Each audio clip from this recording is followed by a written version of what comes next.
Ce week-end, j'étais en vacances et comme vous pouvez vous en douter, j'ai emmené beaucoup de travail avec moi en vacances et je fais un petit topo sur là où j'en suis par rapport à ces euh, transformations MIDI. Déjà dans les patchs que j'avais déjà présentés, il y en a un qui s'appelait Interpolate qui faisait des interpolations entre les notes et entre les vélocités et entre un petit peu tout. Il est là. La nouveauté avec ça, c'est que maintenant le slider, ça réagit direct au slider. Voilà. Quand on met des valeurs de 1 ou de 0, ça fait des choses bizarres pour des raisons qu'on comprend assez facilement. Mais sinon, on voit les notes se déplacer, c'est assez joli. Et on peut continuer comme ça. Ça. Ouais. Euh, Ça, c'est une première chose. La deuxième chose que j'ai faite, et j'en suis vraiment très content, ça, je pense que ça fait très longtemps que je voulais le faire et je vais m'en servir beaucoup. C'est, supposons que j'ai composé quelque chose pour des instruments. Voilà, il y a ça. Et ça, c'est un instrument. Puis, supposons que j'ai pas utilisé le mode multitrack de live qui pose certains problèmes, je trouve, mais que j'ai tout composé dans la même piste MIDI. Voilà, je dis, je vais mettre ça. C'est sûrement très beau ce que je suis en train de faire comme musique. Voilà, j'ai fait ça, et là, je peux même rajouter d'autres. Hein, je peux mettre autant de voix que je veux. Et maintenant, je me dis, bon, maintenant que c'est fini, je veux séparer tout en 3 voix pour mettre 3 synthés différents, par exemple. Et bien, grâce à cet outil, je peux dire, trouve-moi la voix numéro 1, la 2, la 3. Voilà. Ce sera peut-être plus parlant. Enfin, il y a des paramètres qui seront plus parlants si je fais ça. C'est-à-dire là, je me suis mis en mode top to bottom. C'est-à-dire qu'il va prendre la voix du haut. Tout à l'heure, il n'a pas pris que la voix du haut parce qu'il y a une note qui se prolongeait pendant qu'une autre note commençait. Donc il a considéré que l'autre note c'était la voix de deuxième et il est passé sur une autre. Enfin, il y a des choses qui paraissent contre-intuitives mais qui font du sens en fait. Alors là, c'est la première voix, la deuxième, la troisième.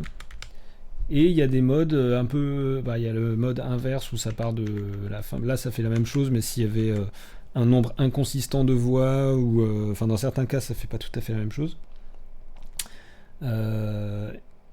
Donc là, il part du haut, il répartit les voix en partant du haut jusqu'en bas, l'inverse. Et puis, il y a des modes un petit peu plus étranges, comme closest pitch top to bottom. Il y a top to bottom, bottom to top.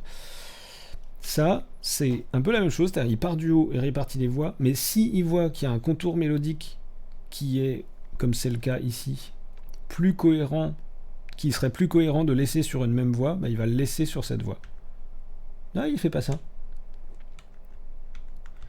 Pourquoi il fait pas ça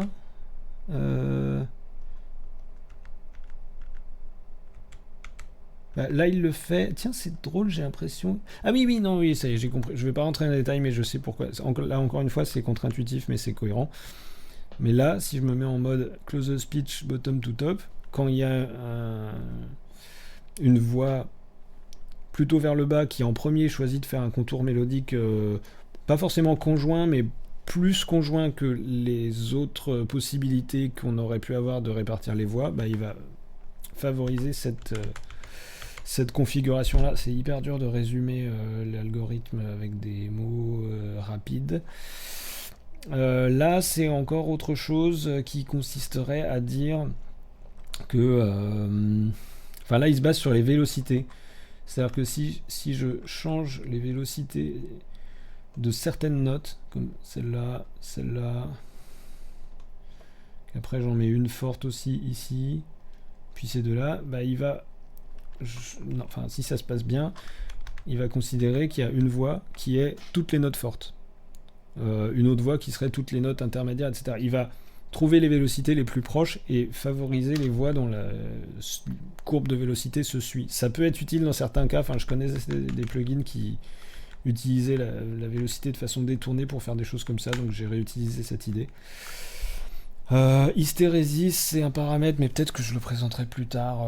C'est un paramètre qui permet de régler des problèmes du style, admettons que les notes soient pas pile bien alignées comme ça, mais qu'elles débordent un petit peu les unes sur les autres, ou qu'au contraire, il y a des gaps. Ça permet de de prendre ça en compte. C'est-à-dire que si les notes débordent un petit peu les unes sur les autres, ben, je mets moins d'hystérésis. Et normalement, ça devrait... Voilà. Là, il y a 2 notes en même temps. Oups. 2, 3, 2, 3, qu'est-ce que j'ai fait? Voilà. Là, il y a 2 notes en même temps temporairement, mais comme on a mis l'hystérésis à moins quelque chose, bah, il considère qu'il fait son calcul en partant de moins quelque chose par rapport à la fin de la note, et que 2 notes ont temporairement le droit de se superposer.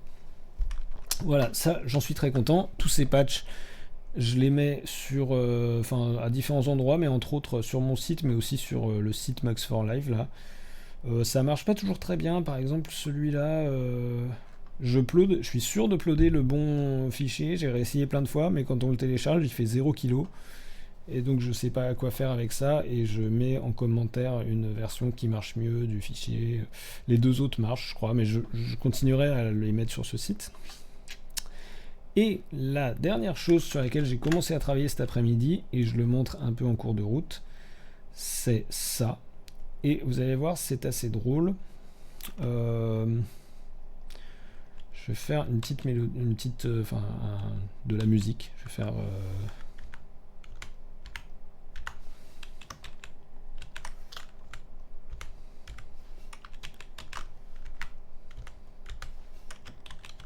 Voilà, ça c'est de la musique. On écoute la musique. Waouh, c'est un peu fort.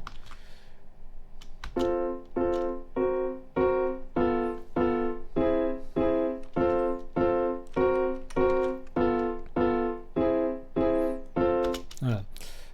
Là, il y a plein de paramètres et je peux lui dire ajoute une note. Toc.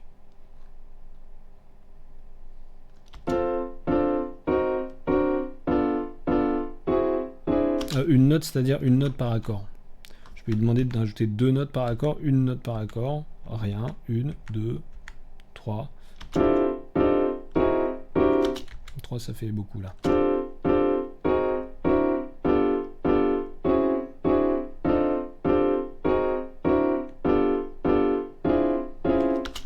Je peux lui demander de rajouter les notes à l'intérieur de l'accord, ou je peux lui demander de les répartir sur des... plus ou moins. Ce slider, il est pas très... ergonomiquement, il est pas terrible. Je peux lui demander de déborder en dessous aussi, s'il faut. Et il y a ce paramètre excentricité. C'est-à-dire là, je mets une excentricité. Alors quand on le met à 0, il est désactivé, c'est-à-dire il fait un peu ce qu'il veut. Quand on le met à 1, il va pas être très excentrique.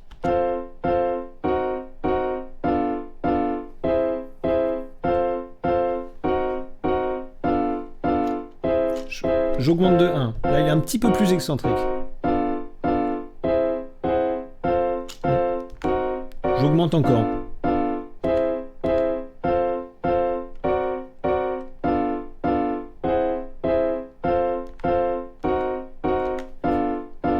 Je vais mettre plus de notes, ce sera peut-être plus visible. J'ajoute 3 notes, 4 notes, allez.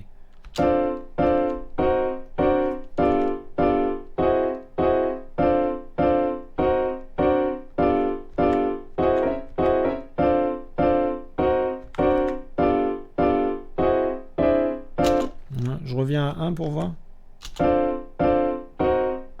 C'est pas hyper marquant, des fois c'était plus... L'excentricité, elle était plus visible que ça. Allez, vas-y, rajoute par exemple 3 notes.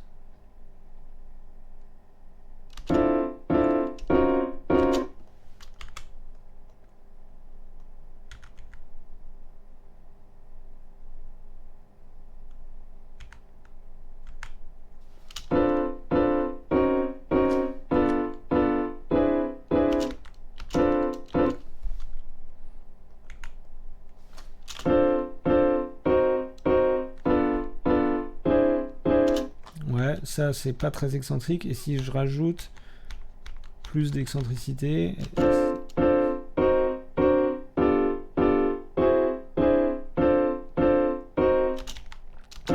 Bon, avec cet exemple-là, c'est pas très parlant, mais je vais pas insister. Il y a aussi un paramètre seed qui juste, c'est un peu incontrôlable, mais il change des choses au hasard. Il y a aussi, on peut lui demander d'éviter certains intervalles. Là, je vais lui demander d'éviter les 9e mineurs. Et la façon dont ça marche, sans rentrer trop dans les détails, c'est que pour chaque accord, mais enfin, là j'ai fait des accords bien homorythmiques, mais ça peut être n'importe quoi. Enfin, pour chaque intervalle de temps, il va regarder sur quel type de gamme on pourrait se trouver. Et un peu arbitrairement, c'est-à-dire il a une connaissance vague de l'intégralité de... Enfin, il a une connaissance surtout du nombre de fois que les notes sont utilisées, mais sa connaissance de la musique en elle-même qu'on est en train de jouer s'arrête là, elle n'est pas profonde. Et pour chaque, on va dire pour chaque accord, il va faire une liste des modes sur lesquels on pourrait se trouver, et il va ajouter des notes de ces modes. Euh, et donc l'excentricité consiste à trier les modes les plus probables, enfin par rapport aux autres notes de la phrase, les plus probables ou moins probables, bref. Et quand je parle de modes, je me limite aux 33 modes qui sont... Enfin pour moi c'est un peu les modes classiques de la gamme chromatique, c'est-à-dire les modes qui n'ont jamais de secondes mineures consécutives et qui ne permettent pas de rajouter une note à l'intérieur, enfin qui sont pas des sous-groupes des groupes de modes existants, qui permettent pas de rajouter une note sans enfreindre la règle des deux secondes mineures. Je sais pas si ça porte un nom ce groupe de modes, dans ma tête c'est un truc très très clair, mais enfin bref, c'est vaguement basé là-dessus. Euh, pour rajouter des notes. Bon, je vais pas rentrer plus dans les détails parce que j'ai faim et il faut que je mange mes pâtes. J'ai cuisiné des pâtes carbonara bolognaise. Je crois que c'est la première fois que je fais ça. Je pense que ça va être pas mal. Bon appétit.